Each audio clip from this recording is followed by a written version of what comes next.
Hey everyone, welcome back to another 180 Shift podcast. My name is Ellie. And I'm Tara.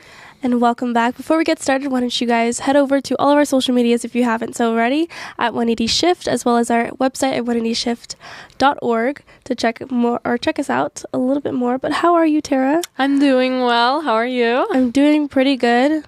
We finally we're getting another episode out, so we're going to have 2 episodes out this week, I think. So that's exciting. It's a good week. I've been living out the feminist nightmare. That's been good. The feminist nightmare? What do you mean?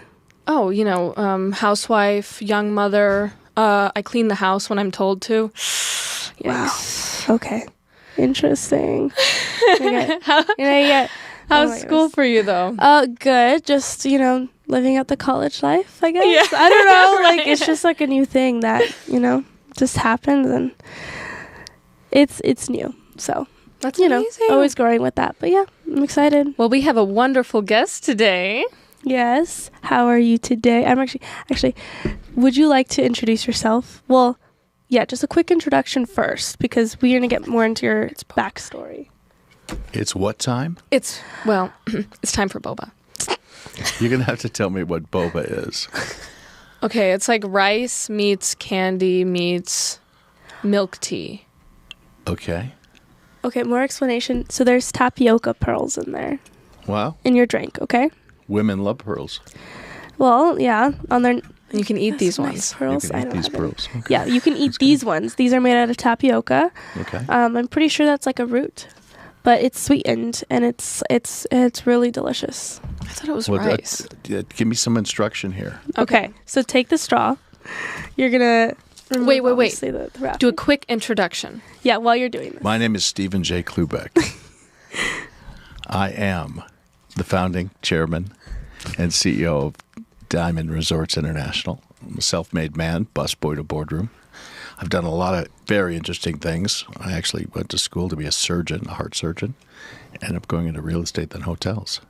And I've done a lot of things in politics nationwide, but I built my company all around the world. I started with one hotel, ended up having 432 hotels in 35 countries. Amazing. Okay, now we probably should get to the boba, so we can get to that. Okay. Help me out here. So yeah. What are we going to do? Yeah, okay. That is step 1. And then there's a little physics trick where if you hold this like this and then put it between your fingers, you see? Go ahead. And then Tara, she's like, go ahead. Other way. The pointy end. You get to make your own straw hole. Yeah. So and then I just do it the regular way where I just stab it. No wait. Pick it up. Oh, no wait. And then just bop it on the top. Bop it on the top. You ever see my Undercover Boss episodes? I'm not good at this. All right, hold on. Or you can just jab it like you're angry at it. Did I get you? I don't know. Are you wet? It's never happened before. That is the first time on our podcast. I'm sorry. No, that's totally cool. He really got mad at that thing. Okay. Tara, you said mad. He really took it as literally. You said get mad. He's mad at it. Okay. Bit of a choking hazard there. It's good. It is delicious. It's mango. Yeah. Thank you. Well, and you can chew it all day. Yeah. I dirtied your table. No, it's okay. It's okay. Never forget where you came from. I'm always busboy and boardroom, still a busboy. Oh. I'm always cleaning. Here to serve. Amen. Amazing. What are we talking about today? So, Gen Z, but we're going to talk a little bit about, I guess finances, but workplace and all that crazy stuff. We're going to probably jump around a little bit. Great. But the first thing I wanted you to do is probably talk a little bit about where you first started, but let's get a little into detail with that. What made you into the person today, right? So you mentioned you were a busboy. Tell us about that. Well, no, let's talk about, I was born in Chicago. Mm-hmm. And my family moved us from Chicago to Woodland Hills. The first of our family to ever leave Chicago. Because my father was in the real estate business. And he sold real estate throughout California. And I went to kindergarten in Woodland Hills, public school. And then went to private school. And we moved to Encino. And I spent the rest of my formidable years in the San Fernando Valley and Encino. I went to public and private school. I went to Lockhurst Elementary for kindergarten, then went to Meadow Oaks. Then I went back to Lanai Road School in Encino, and then went back to Meadow Oaks. And then I went to Harvard School for Boys on Coldwater Canyon from 7th to 12th grade. And I always worked really hard, did the normal thing, like rode my bike to the market. That's when you could ride a bike in the valley and not be afraid. Yeah. I used to run to the gym when you could run to the gym and not be afraid. And there were different times. They were great times in California. California was just so aspirational. Such a beautiful place. Yeah. I went to summer camp in Simi Valley and also Sanger, California, and spent my summers also in Mendocino County in Willits, California, in a place called Brook Trails, which was a new city, which is now a fully developed city today. My father helped develop that. And that's where I was a busboy at 8 years old. A waiter at 9, a dishwasher, assistant cook, groundskeeper, barback, PBX operator. Always did jobs. Always wanted to earn money. I bought my first bike. It was a lemon peeler, Schwinn lemon peeler, one with a little tire in front and a big fat tire in back. It was kind of a cool bike. Played Little League. You want to ask me what position I played? Which one? Left out. You know that position? I don't know much about baseball. Left out's on. I wasn't very good at. That was the bench. That's pretty good. It's true. I still can't throw a ball. You know, I'm Not very good. curious. You know, you had the public school experience and the private school experience. How did one affect the other? They're both very good at that time. The schools were equal. Wow. How? That's interesting. You digress on it? At that time, you know, California was always known for the best schools throughout. California's always led the nation with the best schools. It's just been over the last decade and a half that California's lost its mojo. The Golden State has a cloud over it. Interesting. I think it's basically with failed leadership. They tried a social experiment that didn't work. And I think, you know, it's almost like we're at the end of a cul-de-sac. I grew up on a cul-de-sac. We used to ride our bike, you know, skateboard. And when you get to the end of the cul-de-sac, what happens? You got to turn around. Yeah. So now it's time to move forward. I think we're there. Now, I think everyone's had enough. yeah. You did mention your father was realtor, and did the entrepreneurship come from him? Well, you know, it's funny because my father was the first person to ever go to college in his family. My grandparents were immigrants. And he learned business and finance. But he wanted to have a doctor and a lawyer, so I was going to be the doctor. And I was really into Marcus Welby and Emergency, those TV shows, long time ago. And all I wanted to do was be a heart surgeon. And I worked at Cedars-Sinai Medical Center as a volunteer. Ended up doing heart research, and I thought that was my dream. And I even have a degree in neurobiopsychology. I did my thesis on Alzheimer's disease in '83. And the research then is very different than the research today. How so? Well, at that time, they thought it was synapse or acetylcholine research. What does that mean? That means that's how neurons connect with one another. And today, Alzheimer's is found to be derived from amyloid plaque and tangled bundles. I still got that medical lingo going, even though I'm a businessman. Yeah. But I never went to business school. So when I graduated university, and this is what's important, you never know what's in front of you in life. Can you pivot? Can you pivot? I always had my heart set on being a surgeon. I thought that was the be-all, end-all, saving people's lives. But I guess being a busboy, being a surgeon, you're serving. And I ended up going in the hotel business, but I ventured in the shopping center business before the hotel business. But going to school, I never learned business. So when I graduated, and I got back home to California because I went to college in Boston, Massachusetts. I went to Cal State Northridge and took it upon myself to learn accounting 101 and 102. I had to drive to do that. And at night I went to UCLA and audited business law because grades didn't make a difference. All those grades I got at university certainly didn't make a difference because that was for science and medicine. Mm-hmm. So what does that have to do with business? Nothing. Other than they taught me how to think logically and solve problems. Because in science, you have to solve problems all the time. Yeah. But we do that in business all the time. We have to do that in politics and policy. We have to do that in our daily life. Yeah. And that's really a fundamental, important concept that young adults need to learn. Mm-hmm. Solving problems, not being afraid. A little chaos is good. And not mistaking the variables, right? Explain. What do you mean? What? Seeing something that you want to see versus what's real, what's like mathematically possible. Facts are facts. Numbers don't lie. 1 is 1, 2 is 2, red is red, blue is blue, white is white, black is black. It's binary. It's inarguable. And today what I see is, unfortunately, because you have to remember when I grew up, there were no cell phones. No. The phone? We put our finger in the phone and went 3, click, click, click, click, click, click, analog, and let our finger out and it dialed back. What year was that? What year was that? That was in the 60s and 70s. Yeah, I'm that old. No. You look at me like I'm from another planet. We didn't have computers. At that time, I remember in junior high, a calculator came out. It was called the TI-10. I have a picture of it if you want to see it.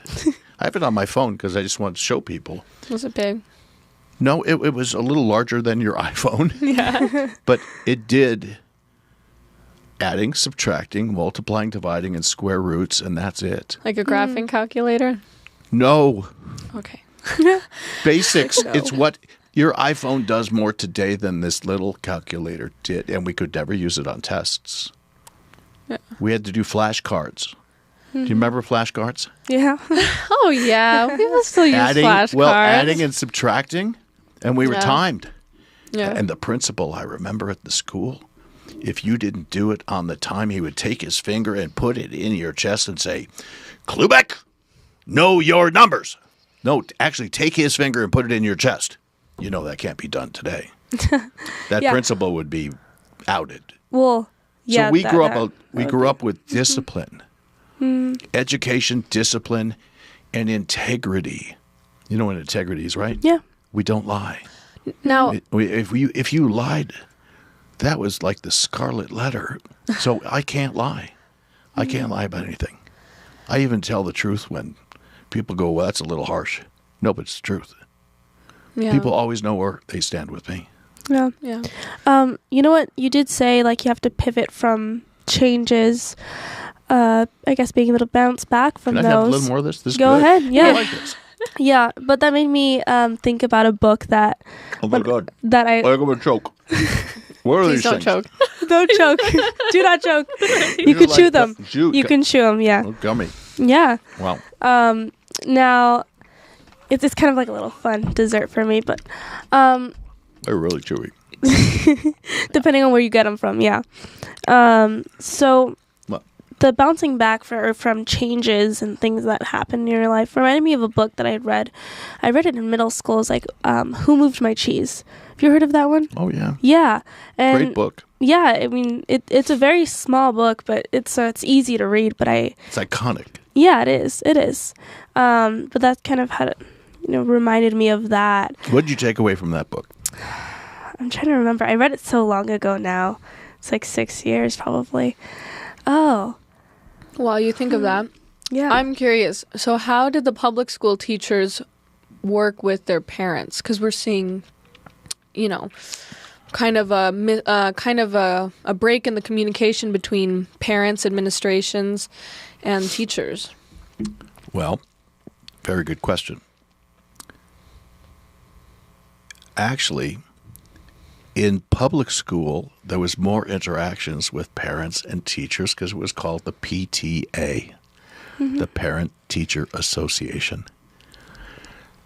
The parents knew what the kids were doing in school because they'd come home with assignments which we have to give to our parents so they can see what our homework assignments were. And we had homework time when we came home from school. We couldn't go out until our homework was done. And as we got older, we had, recreational time in between. We could do a little bit of homework, play a little bit, go outside, chit-chat with friends, ride our bike, skateboard.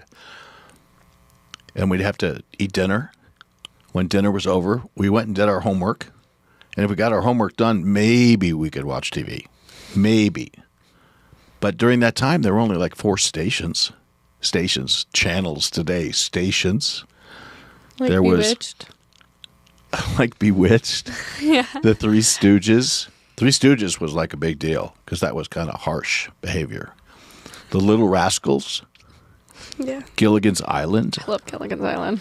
Cute show. Who's your favorite character on Gilligan's Island? Probably Marianne. Marianne. Yeah.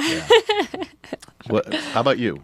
Did you watch Gilligan's Island? Oh, you gotta No, I watch did it. not. Watch it with your little sister. She'll love it. It's so ridiculous. It's cute, yeah. And so those were impactful shows. Dennis the Menace, Yeah. which I sometimes have become. I also think that, as far as the PTA, for example, I was at my daughter's school the other day. She gets homework and stuff, and I try to be,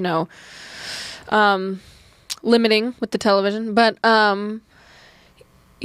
what I noticed is they said they could only have me PTA or volunteer at the school if I was also fully, I had all the shots and everything, like all the jabs, including the COVID jab. So that's kind of interesting. Was it like that a long time ago? Did the parent have to fit into these medical requirements in order to come and be a part of the PTA? It's a good question. So when I was a little boy, we had to have a health card with all our vaccines on it. It was mandatory.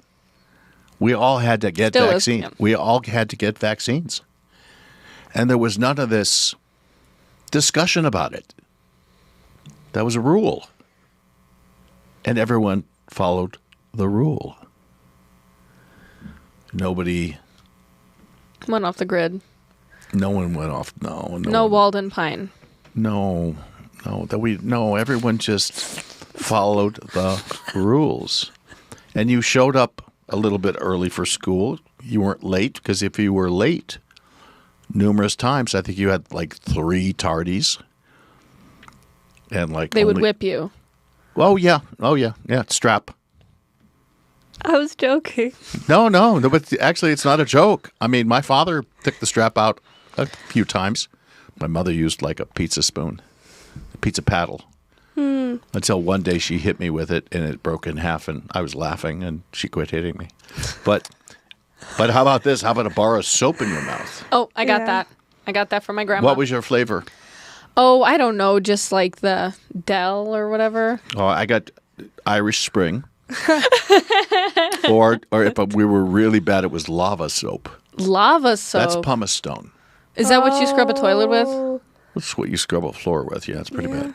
Ooh. Yeah. It's pretty bad. Yeah. Flashbacks. No, well, actually, there's a school who just recently, I think, is about to move to approve paddles being used by teachers.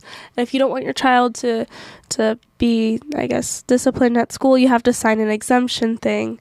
But it was very interesting because the parents were the ones advocating for it, because they didn't want to do it at home, because if they did it at home, the kid could call Child Protective Services and the parents could be taken away. That didn't exist when I grew up. That didn't exist. But we also were taught values. Yeah. Values. The value of $1. The value of being polite. Yeah. I mean, we're not being taught those things anymore. The value. Well, then that's bad parenting. Yeah. So, isn't it? Yeah. Parents have to participate. By the way, You also have to understand that parents never went to school to become a parent. But it's been done for decades. We're finishing school. We had to go. Lady. Well, we had to go to cotillion. Yeah, no. I had to go to cotillion. Cotillion, yeah. We had to like dance with girls. What's worse though, the paddle or removing one's genitals? I'm not. Don't go there. That's very interesting. That's the next level. Okay. Next. Level. That's next level. Not going there. It's next level. I just no. Now, I did Come have. on, you can't even talk about gender, in my opinion, till the person's an adult. Period.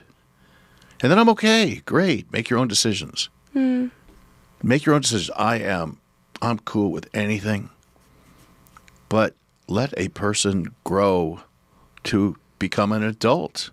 You know, that's the age of voting. It used to be back when you could even buy alcohol at 18. Then they raised it to 21.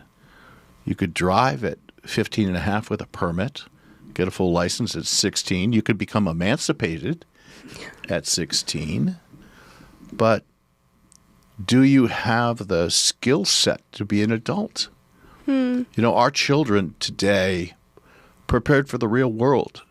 I truly believe we're lacking. When people say financial literacy, it's more important than that. It's, are the young adults prepared for the real world? Do you know what it costs to lease or buy a car? Do you know what it costs to lease an apartment? To buy a home? How much money do you need to save? How much money does it cost to go to university, secondary school? Is it worth it? Are you going to get a return on your investment? I don't believe people have to go. What do you want to do in life? You know, some people want to go into technical practice. Carpentry is a lost art. There used to be wood shop in school. There used to be home ec. Our sex ed was biology. Nothing was forced upon anybody other than the birds and the bees. Genetics. A woman is XX and a man is XY. By the way, last time I looked, you can't change that. But if you identify as something else as an adult, great. Super. But no children should be indoctrinated into things, in my opinion, that they're not ready for. And by the way, that's a family decision. I mean, that's not for schools. Schools are there to teach. Civics. What about civics? You know what I ask? I ask young adults. Because civics is gone. It's been gone for decades. And how do young adults vote if they don't understand the basics of our democracy? Benjamin Franklin said what? It's a republic until we lose it. But I say the following. What are the three branches of government? And I'm telling you, it's shocking how many people don't know. Yep. And then I say, how many senators are there in the United States? Again, when they don't get that right, I say it's 100. And I ask the question, well, Texas is a lot bigger than Illinois. How many more senators does Texas have than Illinois? You would be shocked at the answer. We all know it's 2 each state. Yep. But unfortunately, the young adults don't know. Older adults don't know either, that have also have not been taught civics, democracy. So how do they vote? It is funny. And then, therefore, what kind of leaders do we now have because of that? I call it the definition of insanity. Elect the same old leaders over and over again and expect a different result, right? Yeah. Kind of shocking, but true. These are hard truths, ladies. Yeah. Not a lot of people want to talk about it. I'm willing to. Now, you did actually answer one of my questions, which was about college and your opinion about it. But I want to know for you, what was that change that you went from wanting to become a surgeon to then wanting to become an entrepreneur? What was that spark that lit the match that changed your life? It was the lifestyle I wanted to live, and that lifestyle required making a lot of money. And I had the drive to do it. I had the risk propensity to do it. I wasn't afraid. And what is the lifestyle? Well, I thought if I made $1 million, that would be a lot of money. That was my goal. If I became a millionaire. And that was the goal. I just kept going and going, taking risk. But it was never work. I never worked a day in my life, and I'm sure you've heard that from other successful entrepreneurs or business folk that love what they do. I don't work. I never have worked. Never. Other than 2 years working for someone, and I quit.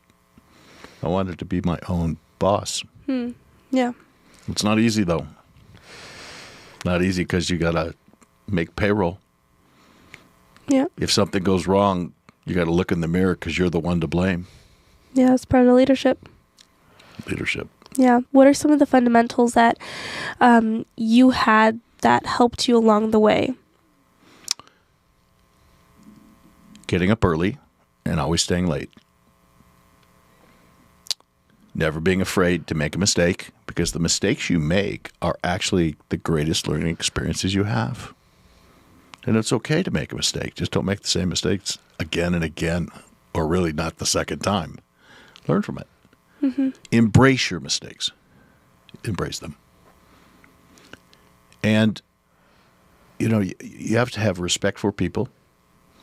You have to have responsibility. And you always are measured by results. Okay? You always have to execute. You have to be accountable. That means you have to know your numbers. And you got to fight the bad influences that are around. The con artists, the fraudsters, the extorters. I fight extortion. I fight corruption.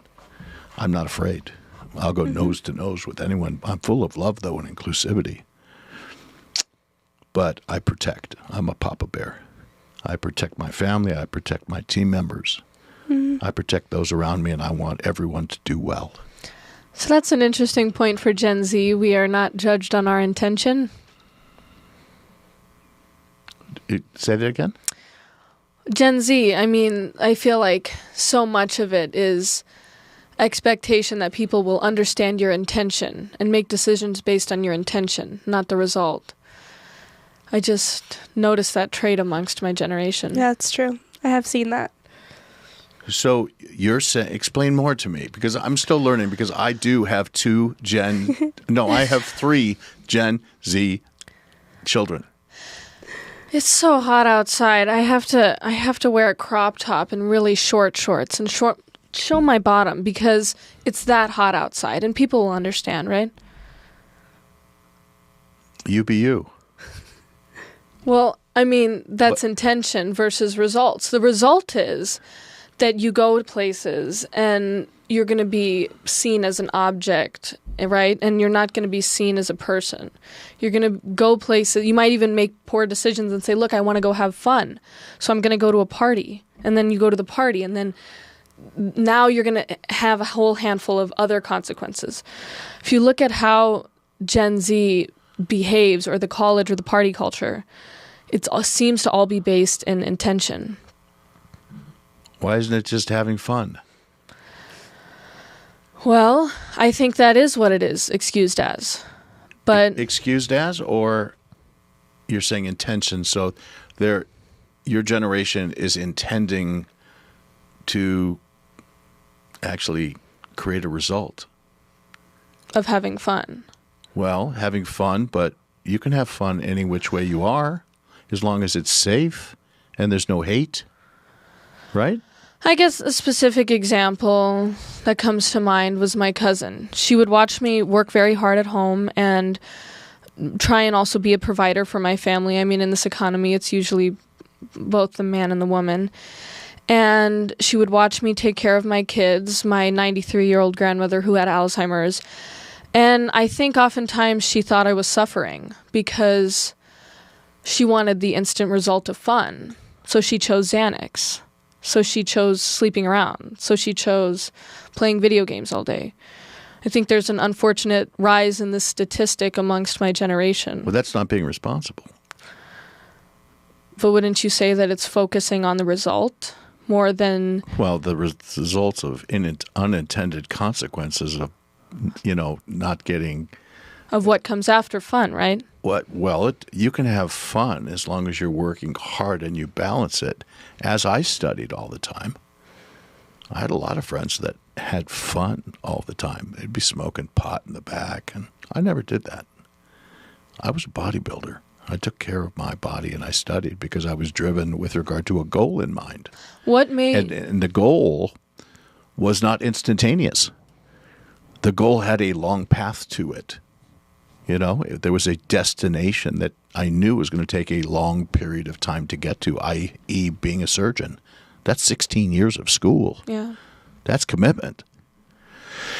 And I think what you're saying is the way we grew up, and maybe it's because we didn't have computers and we didn't have the internet and we didn't have cell phones and a device in front of us. We didn't have the diversions that everyone has today. We were focused on our goals, but I'm still focused on my goals today. But aren't there always distractions? Well, that's a choice. We used to call it being a burnout. So what you're saying is... Do you want to be a burnout? And by the way, I saw a lot of kids in school that were burnouts, and they did not succeed. So what you're saying is perhaps the generations are not so different. Perhaps not. We just use different words. That's fair. Maybe we just use different words, but you'll see friends, as I have. As I grew, I always had friends that were 10, 20 years older than me because I wanted to learn from them. And then I always hung out with people that were older than me, and they accepted me. And I was quiet and listened. Learned, took That's notes, important. Listened, learned, and I had goals, always goals. And there's always going to be people that want to mess around, that don't take life seriously, and life passes them by. And guess what? They're going to be doing the same thing 10 years from now. They'll be going to the same bar. what do you think is lacking in people who don't share the same love for work or the same love for servantry or sacrifice? Well, Servitude. you get what you deserve. I have no mercy for those that do not want to show up. Look, there's no handout in life. There's no handout. You got to work hard. And if you don't want, you can just cruise. But don't complain. You chose that life. But what is lacking? I guess for those folks, maybe nothing, because they're happy with what they're doing. If they're not complaining, but if they complain, it's their fault. Then why is the number rising of these youth? Well, Depression, anxiety, subscriptions. you know what? Well, we prescriptions, when I was a young kid, there was no such thing as ADHD or dyslexia, which I have dyslexia. I only found out because my oldest son has it. I actually went through school not knowing I was dyslexic. I cannot read. I twist my words. I always expositorily speak, but I memorize everything. Would you say you work twice as hard? I work differently. Instead of going A, B, C, D, E, F, G, I go around the box and figure it out a different way. And I usually get there faster and more accurately. So dyslexia is a huge benefit. It's like a superpower. It truly is. Everyone had ADHD. We were just rambunctious kids. So we were put on Ritalin. Yeah, that was the fancy drug then. But you just have to buckle down and focus. You have to buckle down and focus. But you're going to see, I saw two different paths. I saw the burnout path, and then I also saw the straight A students, the highly academically gifted students, the straight A students, the valedictorians. They went to Ivy League schools. Those folks ended up working for me. So, out of curiosity, is it true that C students are usually the more successful ones? Right here. Mr. C minus, Mr. C, Mr. C plus. Okay. Well, I mean, with grade inflation today, maybe that's B. I just found out about grade inflation, so maybe I did a little bit better. But, look, I hired tens of thousands of people in my companies. And those who went to Ivy League schools, I would usually throw the resume in the trash. And I never even asked anyone what their grades were. It's irrelevant. Can you get up early? Can you stay late? Are you a self-starter? Do you always tell the truth? And you got to be very careful today of what you put on the internet, because when I was hiring people, we looked at MySpace, we looked at Facebook, Everything. we looked at everything. Wow. We looked at relationships. We did criminal backgrounds on people. DUIs. You don't want to get a DUI. No. For a lot of reasons. Especially today with Lyft and Uber. Or, we used to have a designated driver. I mean, I never really drank when I was a kid because I was a bodybuilder. But it was responsibility. It was responsibility. You know what? There was actually an interesting statistic that I read today. So 25% of Gen Z over the past year have shown up with a parent to an interview. What does that tell you? Go home. Go home. Because mommy and daddy's not there to do your work for you. So telling the parents to go home. Yeah, I see this in politics too. For those that have been catapulted into politics and policy because their daddy's wealthy. Well, when they're in their job, they can't call daddy for the answer.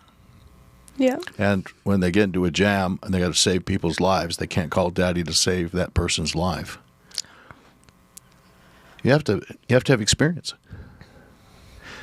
You have to have leadership skills to command and control. And I see title jumpers in politics and policy today, those that just, hey, I'm going to go run for office, easy breezy. But they don't know how to read an income statement or a balance sheet. They don't even understand geography. Are these folks we want leading our counties, our cities, our state, our country? No. No. Show me that C student that's worked hard. Yeah. You know what? There was actually another survey that I found that was saying 1 in 6 companies were hesitant to hire Gen Zers, or actually recent graduates, which are all of them are recent Gen Z. They had concerns over preparedness, communication skills, saying that they lack the motivation and charisma. You mean Riz? Well, no, just being able to I just greet learned a that person. word 3 weeks ago. That's a cool word. It is a cool word, actually. I learned some new words. I mean, I'm paying attention. I'm paying attention to the generation. Yeah. You guys got some cool words. We've got our own version of slang. Each generation does. But You want to hear another one? yeah. We're not Ohio. We're California.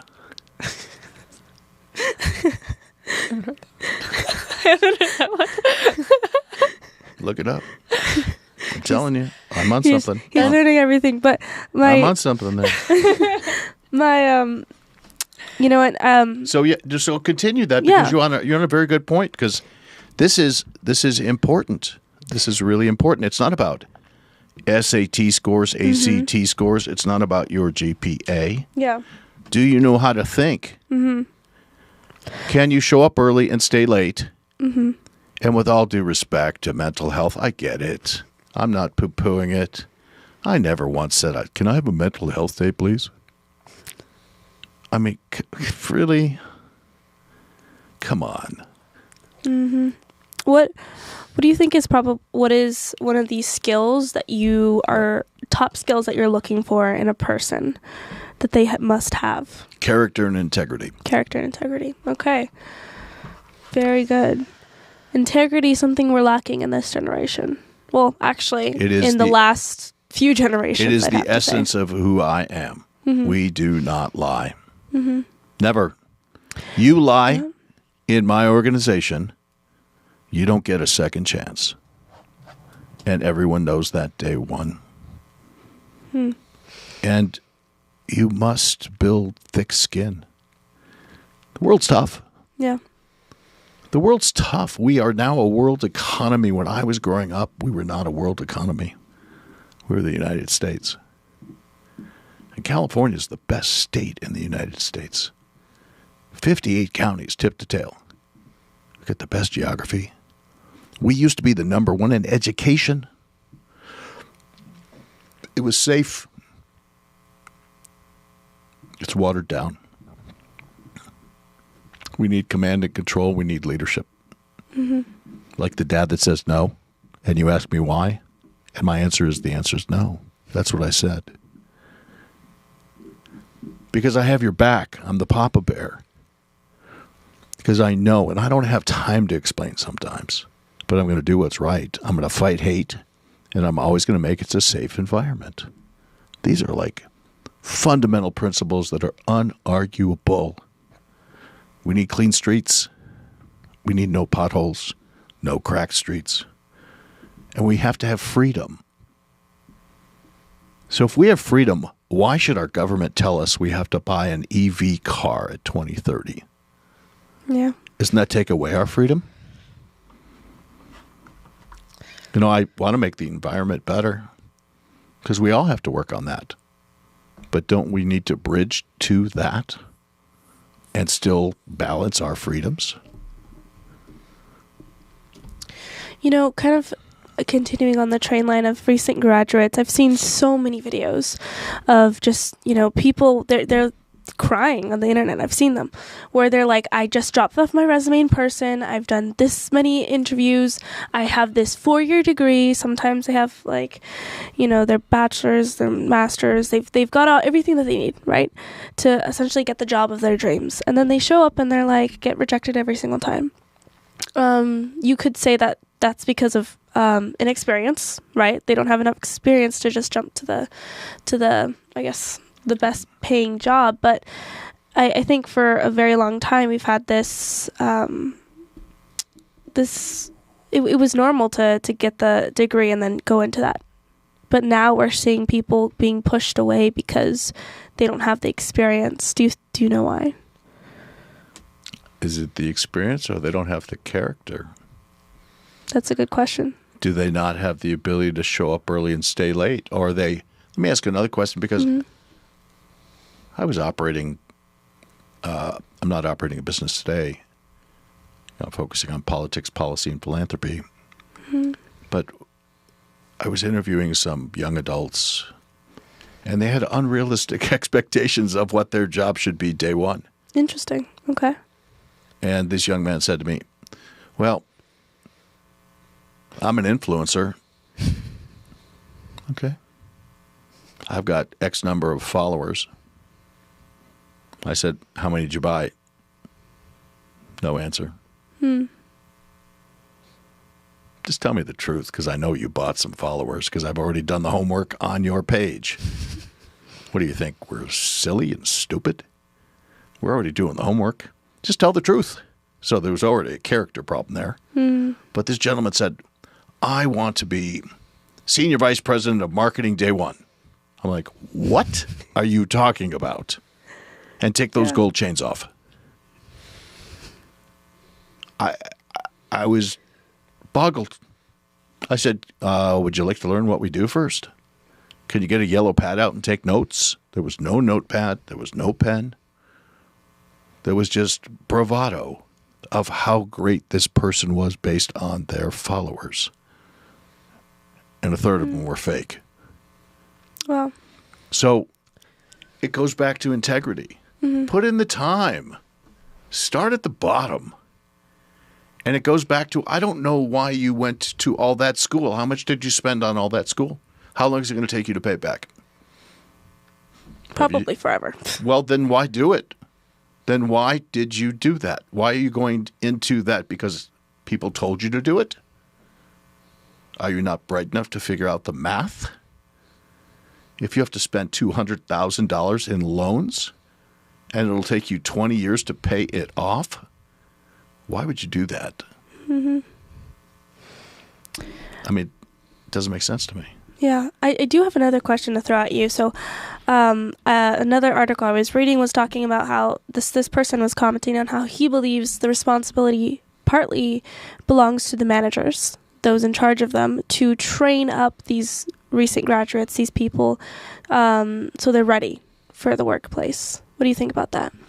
Well, I always believed in my organization, we believed in education in the company, mm-hmm. so people can move laterally mm-hmm.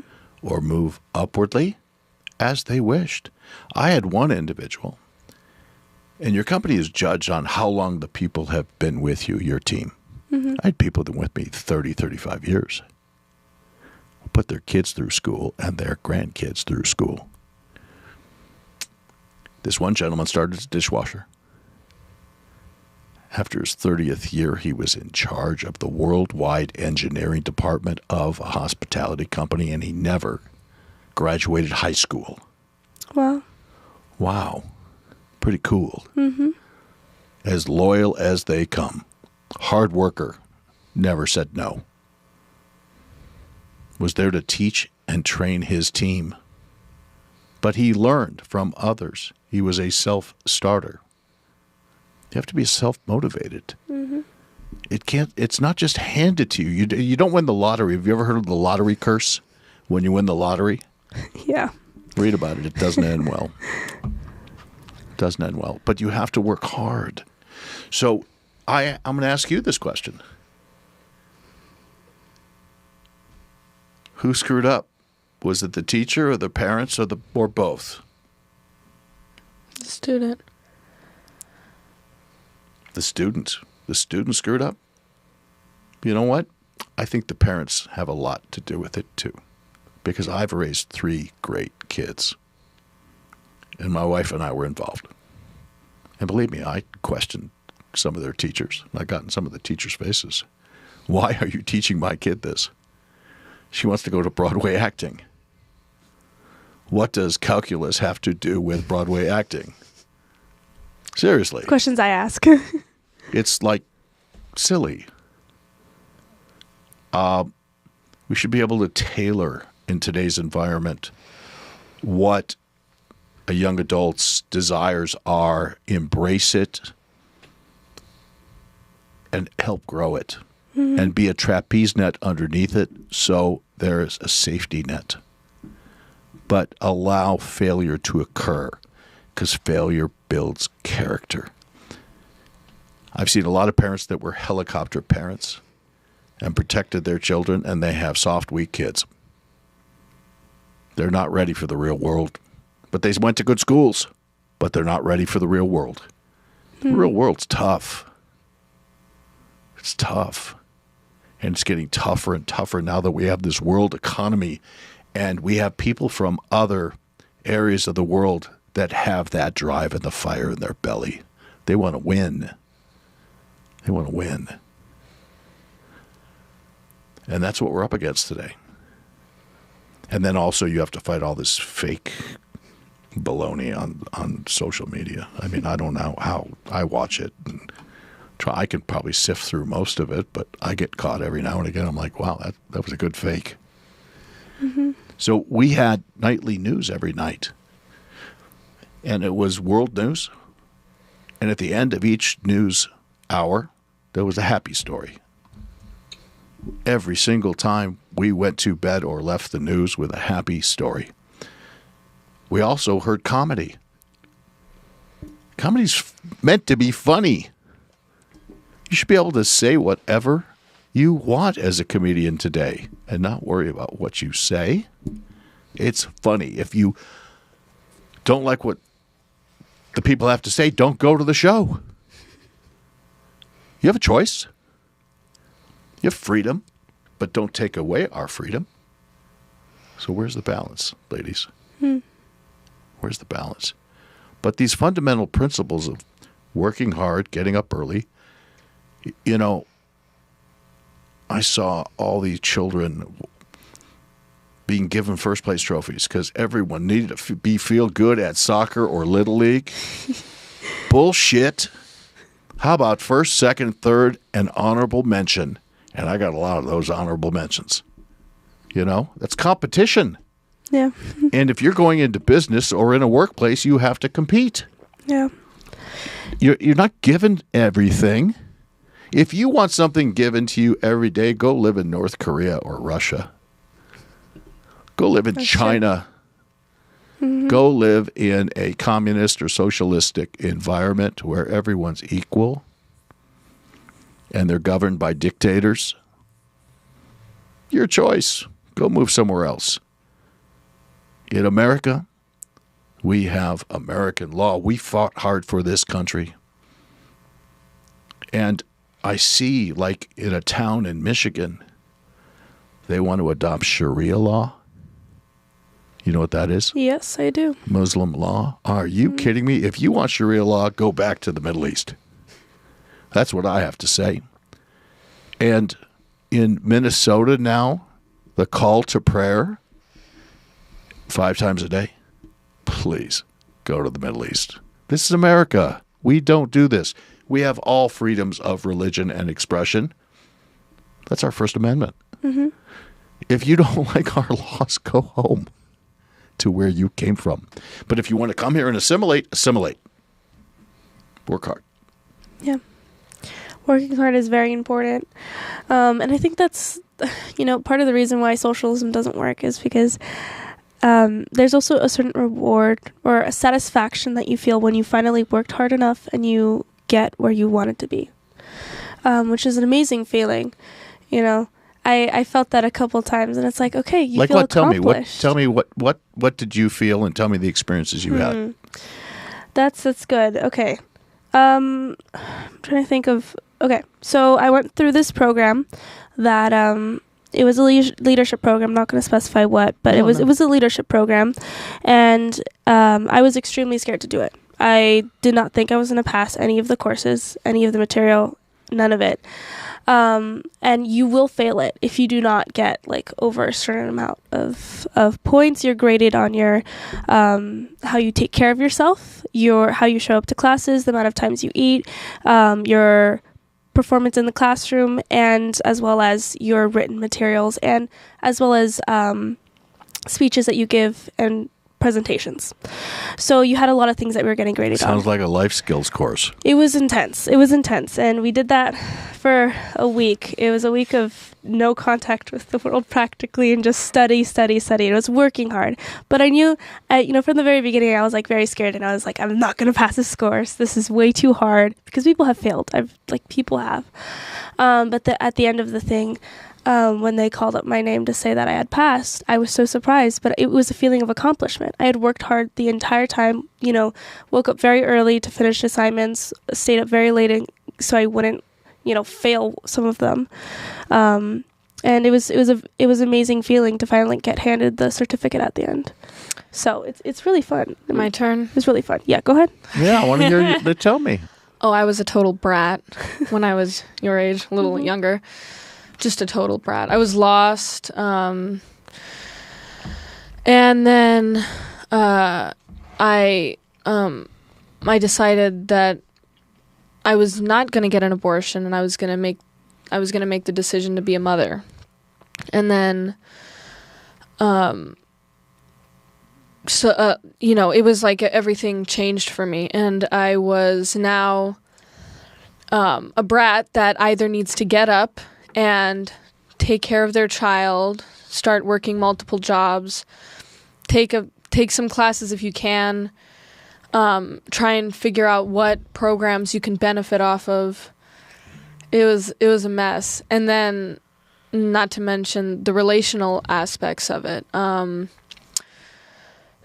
Being respectful of the house members that I lived in, being kind to my then boyfriend, just because it was don't want to end up as another single mom on WIC the rest of her life. So I worked hard. I did not sleep. I just juggled. And honestly, when I look back and I think about how I did it in those first couple of years, when I think about how I did it, it was a miracle. It was God. Because where we're at now, I'm married to the father of my child. We have 2 now. He's an electrician, an apprentice turned into an electrician. He's my best friend. I am able to do a lot of entrepreneurial just ventures. I always say I'm a 50s housewife with a laptop because you can make money online now. Hello, ladies. What are you doing? And I'm not talking about OnlyFans. I'm an editor. I edit films. I do independent contracting for, I make marketing videos. I fell in love with this stuff. And so, and not to mention my children are absolutely thriving. My family feels whole. And so I look at my life, which is so that of a traditional American lifestyle. And I sense the hatred off of other people my age who look at my life and think that I should be miserable. They think that I'm missing out on something because I'm not going to college. I'm jumping into a workforce and I'm trying to learn the skills of producing, because that's the chain of commands in the industry that I fell in love with. And I am a supportive wife. I do not judge and shame my husband for being a young man. You know, when some beautiful woman walks by and I see him glance at her, I don't like wring his neck. I go, okay, God, forgive him, forgive me. Like, you know, and he's always been loyal to me. So I've really reaped the benefits of traditionalism, hard work, sacrifice, and servitude.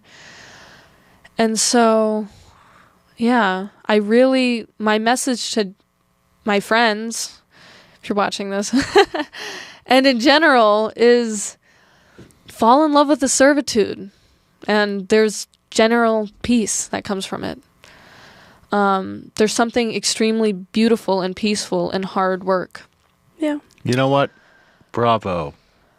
And I'll say this to you. As a friend, I've just met you. I'd be proud of you if you were my daughter. I'd be proud of you. I'm proud of you for what you do, because you've told me so much, and I'm so proud of both of you. And like I said, those friends that you have, they're going to look back at their life. And number one, if they did anything on the internet, they're going to pay the price. That karma. Because that instant gratification of sexuality for dollars, or that silly behavior they're doing, they will one day want to have kids. God help them when their kids find that content. How are they going to explain that? How are they going to get a real job when their looks fade? You got to work hard. And the two of you are beautiful humans. Keep doing what you're doing. Stay in your lane. Hit the guardrail every now and again. Just don't go over the guardrail. These folks are busting out, on a whim. Unfortunately, in today's world, you may read about them in the obituaries, because they will flame out. It's not healthy. I forgot to tell you a funny story. That's too serious. We're going to cut to fun. Yeah. So go ahead. I was a really chubby kid, 13. And then my father started to tease me, probably be called harassment today. He used to call me a fat lard ass every day. Yeah. Every day, you fat lard ass. Son, you're a fat lard ass. Stephen, you're a fat lard ass. I cried at the beginning, and then I got the courage to go to the gym. I'm going to show you a picture. Oh, picture. Picture time, because show and tell. Yeah. We used to have show and tell all the time. Bring our little fun things like Matchbox cars. You don't even know what those are. They're like little cars, Hot Wheels. Yeah. Anyway, so I kind of showed my dad. Okay? I kind of showed my dad. You can zoom in on that. Can you get that? Not fake at all. 21-inch arms, benched 410 pounds. And I could squeeze my father's hand in a handshake and make him go on his knees. Oh, my goodness. Wow. That's character building. It's motivation. That's motivation. So you can do anything you put your mind to, okay? You don't have to go to finish school. You play the cards you're dealt. Yeah. Play the cards you're dealt. So you want to talk about California? We can. I did have one more question in regards to, like, I guess, savings and money stuff. Because many Gen Z are currently, I mean, they're young, getting married, things like that. And I just wanted to know there's a question that everybody, you know, I guess has is in regards to how much money they should be saving. A young couple today. Well, that's a good question. So when I was younger, and I think it still applies, that you should not be spending any more on your living, your house or your apartment than 30% of what you make after tax. Kind of rule of thumb. Yeah. And, you know, you probably want to live within your means all the time. You certainly don't want to, in today's world, get 8, 9, 10, 12 credit cards and ring up 12, 15% interest. It will eat your lunch. And that money's got to get paid back. Yeah. It's got to get paid back. It's not like funny money. It's not free. You're borrowing. You're leveraging your future. And unless you got a way to pay it back, don't do it. Don't do it. So, and then, you know, once you look, I'm self-made. I didn't start with zero. My father, unfortunately, went bankrupt. I never told anybody until he passed away. My father died of Alzheimer's. I took care of him for 3 years. It was torture for me. My best friend. Not an easy situation. Very, very difficult. Very difficult. It's mentally debilitating for the caregiver. Yeah. I know. I feel your pain. I had to, like, see a psychologist to get through it. Yeah. So, very, very tough because I was that close to my father. He was my father. He was my mentor, is my best friend in the world. I lost my best friend. And you don't know until you go through it. But I had to take over his bankruptcy, and it was $20 million. I started with negative $20 million. You want to talk about tough? That's not zero. I had to dig out of a hole. You just do it. You do it. You just keep trucking along, as we would say. You know, you use your attributes and fight the fight. Get punched in the face, get back up. Get punched again, get back up. Then you learn to throw some punches. Okay? So you have to not be fearful. No fear. That doesn't mean you're not being smart. Don't be stupid. Don't do risky things where you could hurt yourself or hurt your family. But you could take educated risk. Always do your homework. Never say anything unless you've got evidence to back it up. Learn to play chess, not checkers. Chess. Oh, it's funny that you said that. And then learn to play 10 games at one time, 7 levels out. Go watch The Queen's Gambit. It's a great little flick. My life was The Queen's Gambit. Well, there you go. It's a great show. It's a great show. No, I'm a chess coach, seriously. Well, then you understand what I'm saying. Yes, I do. Yes. It's very important. Yes. But I fashioned my life as being a master of 10 games at once, 7 levels out. And I may not use every play, but I got it just in case. No fire drills. Yeah. Always do your homework. And I'm always anticipating what you're going to say, what I'm going to say, and what you're going to say next. And I'm going to box you in the corner. Okay? So you know that I'm going to ask to play you now, right? I play every day. It's called life. So, okay. It's called life. It's the game of life. It's a complicated game of chess. It's a beautiful game. It's a beautiful Yeah. game, and that's what you guys got to realize. It's fun. It's fun. Yeah. You got to laugh and giggle. Tell jokes. Yeah. You can be a little silly. Yeah. Be a little off color. Some of the As best- long as yeah. as long as it's not directed at somebody. You can be self-deprecating. I do that all the time. I make fun of myself all the time Yeah. because I'm just silly. No.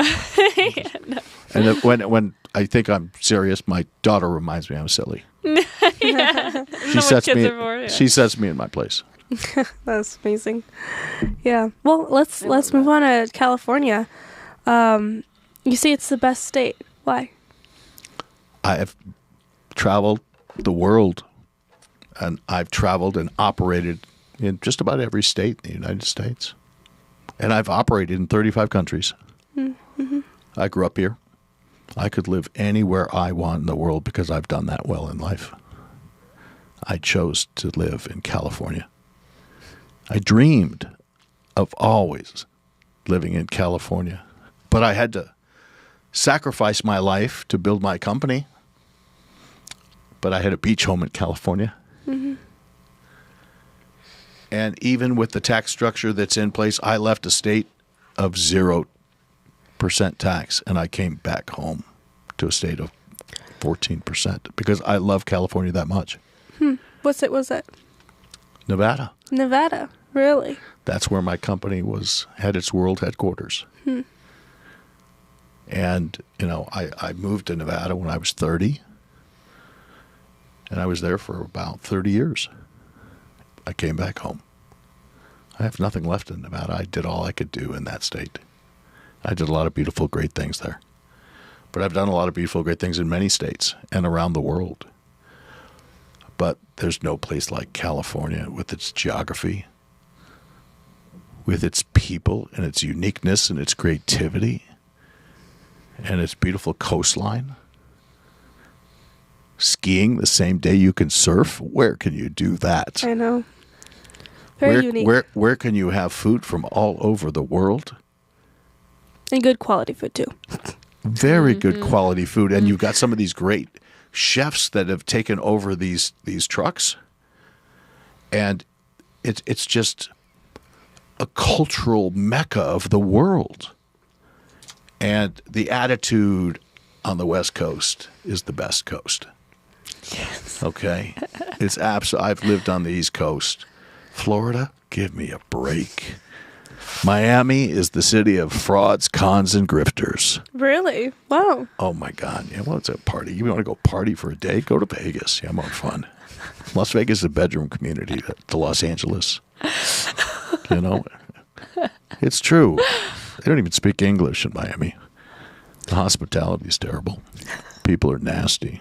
It's human. They all want to con you. They all want something for nothing. Here people are like mellow, cool, creative, intellectuals.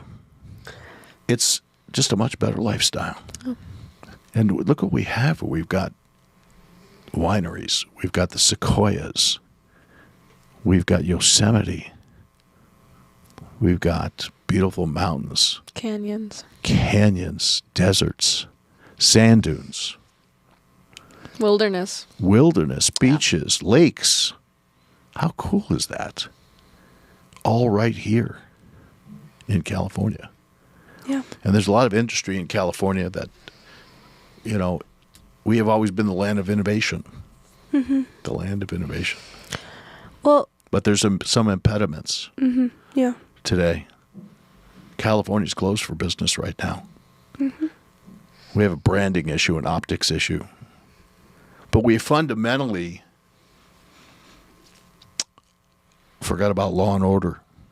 Law and order is the epicenter of safety and security. So we feel safe in our homes, so we feel safe in our schools, so we feel safe at our work. Our laws are too restrictive. They don't allow for entrepreneurship anymore because our leaders have failed us, because we've elected leaders that have never signed the front of a check. They've always signed the back of a check. They've never created jobs. They just want to pass laws to pass laws. We've got laws on laws on laws. Enough. Stop the laws unless it needs to be an emergency law. Let's figure out where we are. Stabilize California. Bring it back. I have a little moniker, California, get a clue. A little play on my last name. Good. California, get a clue. So if you look at the logo is great. So the bear's in the center walking forward. Isn't that neat? Mm-hmm. Yeah. And it says it all. It says it all. It's time for us to wake up because we're all upset. We are all upset, and we've got this large, great universe of Californians, 68, 70% of us that all agree with each other. We just are listening to that loud noise on the right and the loud noise on the left, and they just want to fight with each other. And 70% of us just want to do the right thing. You know, we believe in love and inclusivity. We fight hate. We just want a place to raise our kids so that our kids do better. Yeah. And we need immigration. California's built on immigration. The United States is built on immigration, but it's got to be thoughtful, proper immigration. And my philosophy on that is all those folks that are, quote, undocumented right now that are waiting in line, take care of family first. Get them documented now. Hire more judges. It's pretty simple. And as I worked in tourism and travel and created Brand USA, the tourism department of the United States, I've worked with Homeland Security and Customs and Borders and the State Department. I know how to fix it. It's really simple. And those that are going to school here on educational visas from other countries, don't kick them out. Make them stay here 5 to 10 years and add to our GDP. Otherwise, don't come and get an education here. Yeah. Open up the space for our family, us. Take care of family first. Same thing with undocumented. And then if certain cities need more migrants in it, whether they are asylum seekers or immigrants, well, you're here on probation. And if you violate our law, bye-bye. You get one shot. See you later. Go back to wherever you came from. And don't put your laws on us. Don't put your beliefs on us. Add value to the American dream of aspiration. Because we all came from immigrants. But we all followed the rules. And the rules were ethical and moral and that of integrity. I have a question for you. So how do you solve, well, in your opinion, how would you solve just businesses leaving California? Well, I've got a concept. Mm-hmm. We were at 40 million people, right? We're down to 39 million. We've lost about 1 million people. What if we all believed in California 44? 44 million people grow into that means we've got to create 5 million new people into California. That means we grow. We're open for business. We have to get rid of some of the silly laws like PAGA, which is a ridiculous human resource law. The only people that win are the tort lawyers. No. It's not fair. Explain what PAGA is for people. Oh, it's where employees can class action an employer. Mm-hmm. And guess what? The plaintiff gets very little. The lawyers make everything, and the state gets money, and it doesn't do any good. And it's putting small and medium-sized businesses out of business because they can't afford it. And not one defendant has won. Not one. Mm. It's a law that was not thought through. It was a law that was not thought through. We need independent contractors in our state. We've got to build. And small businesses need small business tax-exempt status for up to $10 million. It's allowed federally. It was allowed in California. And our leadership decided to abandon that and get rid of it. They're not thinking about how to really grow a budget we as taxpayers are consumers, right? We're consumers. Yep. So isn't a consumer supposed to get equal or greater value to what they bought or paid for? I don't feel that. I don't think anyone feels that we're getting equal or greater value to our tax dollars spent. We need to bring that back. And in doing so, we together need to work hard, and we're going to have to bridge these, goals that we aspire to. And we have to stop voting in office failed leadership, because that's the definition of insanity. These people don't have the tools to do the job. We need pro-business leadership in this state with compassion. We need good district attorneys that follow the laws. For example, Proposition 47, you're familiar with that? That allowed $950. You can basically steal anything you want. And we have a new proposition coming up, Proposition 36. That's a Band-Aid to that. Isn't there a commandment that says thou shalt not steal? So shouldn't it be zero? You know what? It should be. Then why sense. not? Let's go there. After we pass Proposition 36 in November, why don't we take it one step further with new leadership and make it zero? And that doesn't say if somebody's hungry and they need a loaf of bread, we're not going to be compassionate and give those folks services. But we don't give free needles to addicts and free alcohol to alcoholics. Mm-hmm. We get them help. And if people have mental health issues, we build facilities to take care of them. And if we're paying tax dollars, that's to make sure that our streets are clean and our sidewalks are open and there's not urine and defecation on them. Those are our sidewalks. We're not collecting rent for people sleeping on them. It's supposed to be open and notorious. That's for our use. It's impacting our quiet enjoyment of our life. That's our freedom. But we have leaders that don't command and control. We need leaders that do. Does that make sense? Yeah. Mm-hmm. We need an adult in the room running the state. We need leaders in the legislature that don't just create silly laws to create silly laws with unintended consequences. Because they don't play chess like you do. And they don't think ahead of all the moves. They pass a law. They say, oh, I've just passed 5 new laws. But was there a return on our invested capital as taxpayers? Do you even know what you did? You forgot. You forgot what you did. You don't even look back at the laws that you passed. But it's just self-gratification for that moment. Mm-hmm. Silly. We got to call bullshit on this. Enough is enough. We've had enough. Yeah. I did want to talk a bit about generosity. And so you were on the reality TV show Undercover Boss. And you ended up giving $150,000 to pay off someone's mortgage, one of your employees. So what was behind the generosity that helped those people in that position? Well, good question. I now hold the title of being the most generous undercover boss. I also hold the title of being on the show more than anyone else.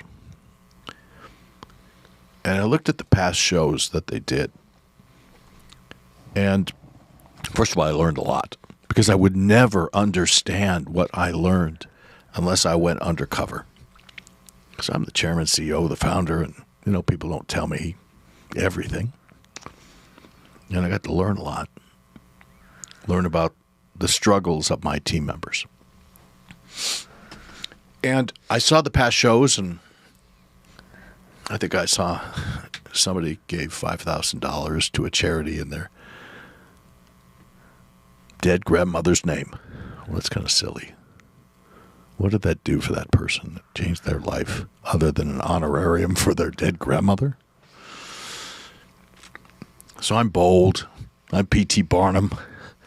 I always create a show around me. I'm in the hotel business. I create memories. So I told the producers, and they asked me, what are you going to do for the folks you ran into? I said, just leave it to me. I'm not telling you. But if I make everyone cry with happy tears, is that okay? They did not know what I was going to do. And guess what? I had no script. There is no script. I just made it up as I went and did what I thought was appropriate for that individual I spent time with to change their life and make it better. To prove that there's humanity in a big, bold way. And after I did it multiple times, not every person I ran into ended up good. I mean, I was really upset with somebody, but I was still nice to her at the end. Everyone thought I was going to fire her. And I said, you know what? I thought about it. It wasn't her fault. It's my fault. And you'd say, why is it my fault? It's my fault because I didn't train or have that person trained well enough. Leaders lead and they take responsibility. Okay? When we win a trophy, I give it away to my team. And when there's an incoming bullet, I take the bullet. That's what leaders do. Does that make sense? Yes. And unfortunately, we've elected people in office that just didn't get that memo. They walk around, they want to walk around that red carpet. I roll up my sleeve and work. I'd rather sit in the back of the theater and clap for my team. So what I found out was, after I did it the second time, I said, okay, you have all these people that you run into, but what about everyone else? So I created a crisis fund, first of its kind. I donated money to it. Company matched it, and I had my human resource department run it with different people throughout the company, making those decisions as people submitted their requests. I was not involved because I wanted to teach philanthropy to everyone in the company because I'm naturally a giver. And believe me, I paid for a lot of funerals where people couldn't afford it. I put it on my credit card. It's just my nature. I'm just built that way. But I grew up as a busboy. I'm still a busboy. I still pick up cigarette butts and ketchup packets on the floor. I cook. I like cooking. I serve before I eat. I've made payroll before I've made my payroll to myself. But I actually enjoy it. And I think everyone should serve. I really believe that. I think it could change our entire society if you started out with 1 day of service or maybe a week of service. It's important. It's important. It teaches you a lot. The world would be a better place. Mm-hmm. The United States would be a better place. And if I have anything to do with it, California will become a better place.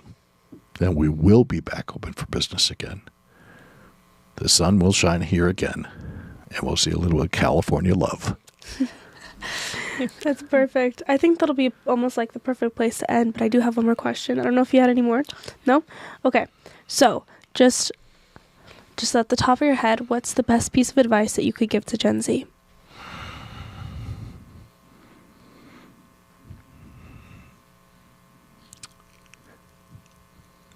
Life is a journey. It doesn't come quick. Expect the unexpected. Pivot all the time. Take your mistakes as great learning experiences. And lead with love. Fight hate. And always lead with integrity. Wonderfully said. Yeah, well, thank you so much for coming on. What a fun time. Yeah, and this boba was good. I'm sorry I kind of messed. This was actually really good. Yeah. These little pearls are inside. They're a little rough going down, but You just chew them. You just chew them. A little chewy. There's some of my friends who just like swallow them whole, which is a little bit more of a choking hazard, to be honest. So, yeah. My daughter likes this, but it's the first time I've had it, so I'm going to tell her. Can I take a picture of this and yes, show you her? can. Of course. I got to show my daughter that she. I think she. I don't know what she's going to say, but I think she'll be impressed that. Look at that. Amazing. I survived. Well, I do want to do the outro real quick. So, okay, thank you so much for everybody for jumping on. And for those of you who are watching after this is recorded, thank you so much for joining us. It's been a pleasure. Make sure to check out all of our social medias at 180 Shift, as well as Mr. Cloobeck's at Stephen J. Cloobeck. That's on Instagram and Twitter as well. At X. Stephen J. Cloobeck. Mm-hmm. Also on TikTok, Facebook. All social media. I was going to say Twitter. X. Yeah. Threads. That's new. Yeah. And my website, stephenjcloobeck.com, StephenJ.com. And it'll tell you all the philanthropy I do. Yeah. And it'll tell you a little bit about my history. And I wrote a book called Checking In. It was my first book. I have a new book coming out. It's called Facing Hard Truths. Gave you a little preview. You were the first. So you'll hear about that. And we'll send you a copy when it comes out. Amazing. Thank you so much. Thank you, ladies. you. I love your smiles. Yeah. Thank you, guys.